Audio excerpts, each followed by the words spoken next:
Alright, here we are for round one. It's debatable if I want to play first or not. I think I do. We're kind of an aggressive deck, even though we have the day plan. That could be a reason to draw. I'm just going to go ahead and go first.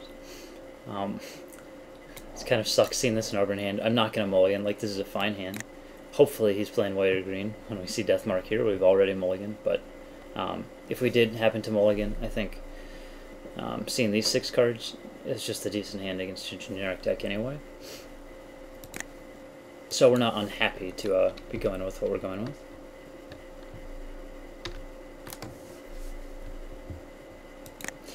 Hopefully he's red-green here. We won't show him, like, we'll just represent a Soren's Thirst. Not going to show him the plans yet. It's interesting to draw the day. And we have mulliganed already. He's playing blue, which makes, like, if we fall behind with counterspells, that can make it a little bit risky to use the day.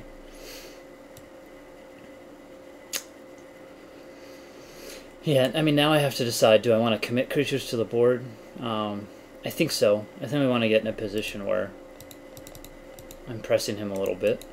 Then he's committed some resources, and then I go ahead and Day of Judgment. Like, we might not commit the Drifting Shade right away.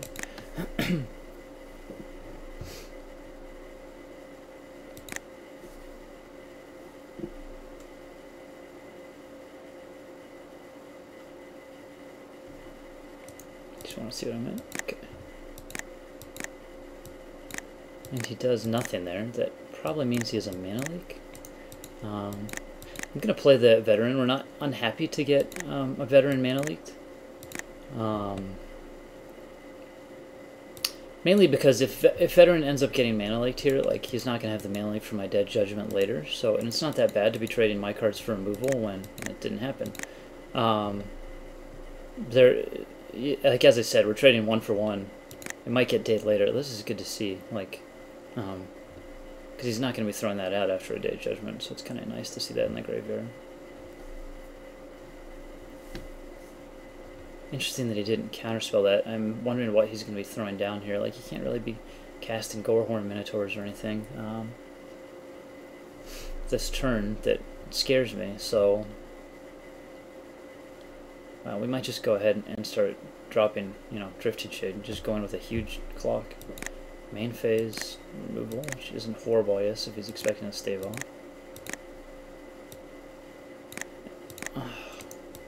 Yeah, I mean, I think we're on the offensive enough, and we have our Gravediggers. We just go full tilt at him here. Trying to think what he might play that would easily block these ground guys versus, like, I think it's better to play these before Drifting Shade, because if you play Drifting Shade, it makes you use the mana that would be used to play these. So I think we just throw out Warpath Goal right here. Well, if we throw out Warpath Goal, then he just plays Blood Ogre, and that's an easy blocker for Warpath Goal. I mean, either of these things can get shocked.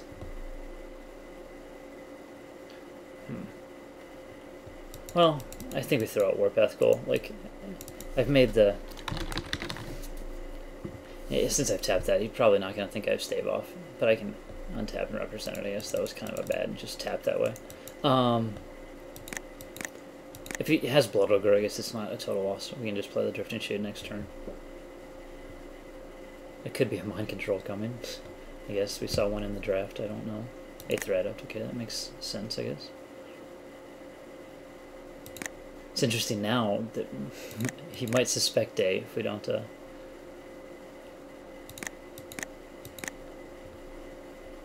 go for anything here. I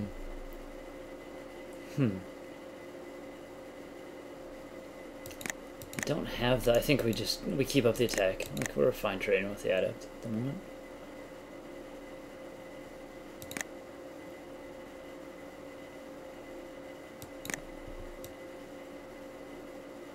Trying to decide if we want to play our lesser creatures first. He could have cancel mana going on, and then, like, we're not guaranteed to be able to cast Day right now too with the 1 planes. Or if we should just go for the Drifting Shade right now. I think we just go with our lesser creatures. just continue to play aggressive. I mean, as I've said before, we have the Gravedigger. We can put him in a... We don't really want to fall behind on the board if he does have a counterspell. We can kind of put him in a tight spot, just throwing creatures at him and forcing him to commit things to the board that are slightly better, and then Day of Judgment. Like, since he's lower on health, he has to commit defense and offense if he wants to gain an edge.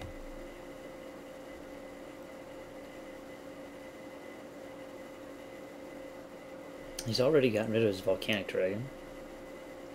We've seen another Aether Addict.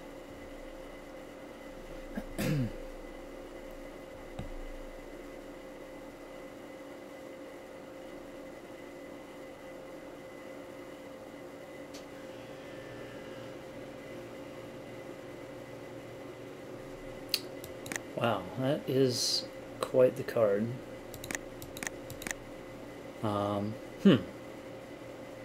Much better not. Well, that's gonna shut us down. See, like here, I don't know if he can swing. Like, I think we just hold back. And now we go for like a day plan. Like, if he swings, doesn't get a creature, it's kind of unfortunate for us, that guy. Then I can swing back. Like, he's gonna have to keep it on D unless he gets a creature. If he gets creatures that he commits to the board, I can just judge them away. The problem is with this guy is, like, he's drawing extra cards in order to get those creatures. That's pretty strong for him, but not ridiculously so. We're really gonna have to draw our second planes right here.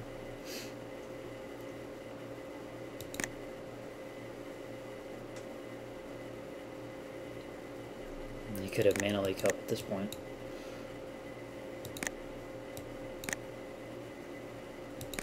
I mean, it's debatable if I wait for Mana Leak. Like, if I draw planes here, yeah, do I judge or do I hope to draw another land?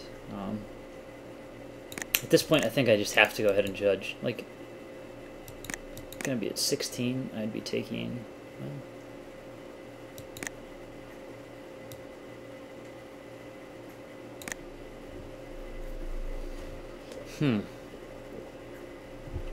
Like, if he's running cancel, we're giving him another turn to just get to cancel. If he's running Mana Leak, he's got it up right now. I think it's better just to go for the Day of Judgment right here. If we draw a land, I mean, we can follow it with both our creatures. And possibly draw a Gravedigger. I think we're just going to have to go for it. Yep. And it went.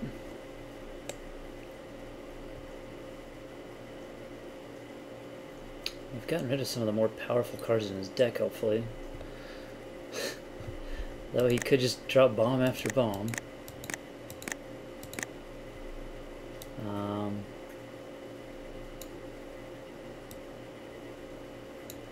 Gonna go ahead. He does not have Mana Leak because he would have used it last turn. So I'm gonna go ahead and see if he counters this first. I don't think it's worth keeping up mana for the Shade. I think we're gonna be tapping him down. So he doesn't counter. I'm just going for the Shade now. If he's got cancel, he's got cancel for it. If he's got shock, he's got shock. I mean, it's not something that we can really adequately protect against every turn. It'd be interesting if he has yet another. Yeah, there's Outrage. Could not protect against that, so. Looks like we're going to be in a race here. With me having Deathmark in my hand and him having 3 probably non-land cards.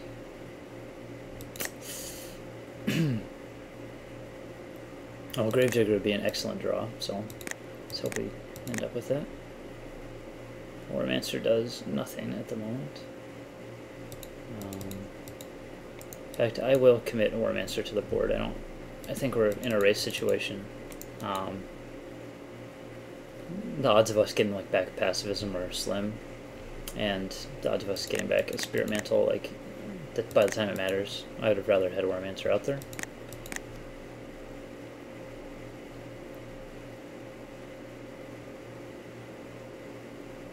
Yeah, this guy's deck is looking pretty good.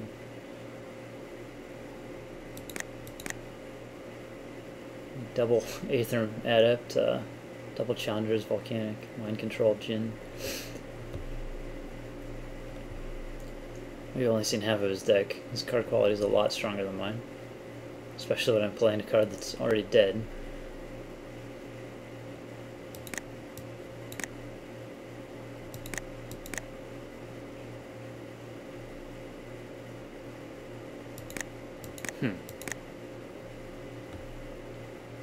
And we do draw Spirit Mantle. I mean, I think we're gonna throw the Spirit Mantle down. It's just a question of on whom. If he has Bounce, like if he has an Unsummon, it would be better. I mean, he's gonna use it in response, I guess. If he draws that later, it'd be better on the Wormancer. But Warpath Ghoul, just more damage to get through. So I think we're just gonna go ahead with the Ghoul and cross our fingers that it doesn't get incinerated or something.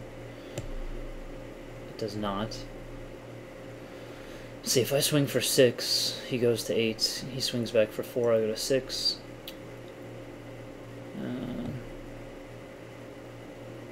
Like, I win that race if I'm swinging here. If I just hold this guy back, I'm winning the race too, maybe with less risk. Like, if he has Fireball, let's see, 6, 7, 8, 9, 10. I'm just dead next turn if I don't hold it back. I think I just swing with the Ghoul and hold back. Hope to draw into something next turn, like this. Yeah, not a great situation. He has the Incinerate anyway. Yeah, I mean that's the reason to hold back in case he has that removal. So now at least I'm slightly defended. It's crazy that I drew a Wormancer and then that. And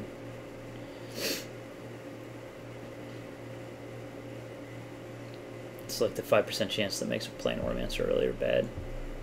Jesus Christ, he has 4 Chandras, or 3 Chandras Outrages. I don't think I can end up beating this deck.